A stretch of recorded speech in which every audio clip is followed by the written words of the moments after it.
Pemirsa, dari Buleleng dilaporkan Balai Besar Pengawas Obat dan Makanan dan Pasar melakukan uji laboratorium terhadap sejumlah makanan maupun jajan untuk upekara. Sampel makanan yang diuji berasal dari sejumlah pedagang di Pasar Anyar dan Pasar Tumpah di sepanjang jalan Diponegoro Singaraja. Hasilnya dari puluhan sampel, 4 diantaranya ditemukan mengandung zat berbahaya.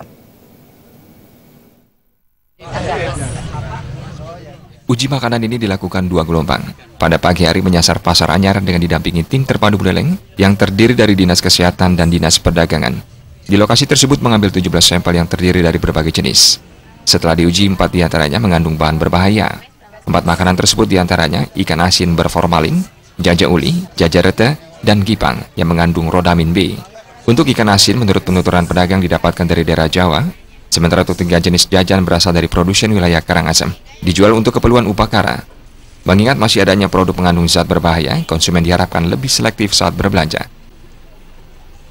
Pasar Anyar, di pasar tradisionalnya kita membeli 17 sampel, ternyata ada 4 sampel yang tidak memenuhi syarat atau mengandung bahan berbahaya, yaitu 1 ikan sudang lepet ikan asin sudang itu mengandung formalin.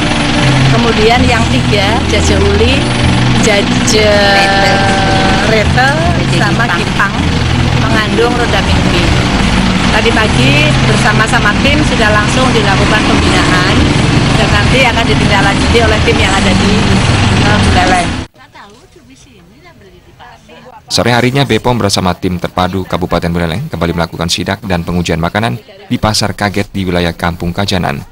Pemilihan makanan pun dilakukan selektif yang dicurigai mengandung bahan berbahaya. Dari 28 sampel makanan yang diambil hasilnya nihil.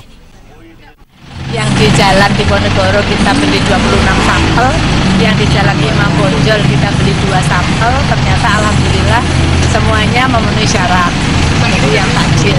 Dan kita beli sampelnya adalah sampel selektif, artinya yang kita curigai baru kita beli. Jadi dari 2 pasar ini yang kita curigai adalah 28 sampel.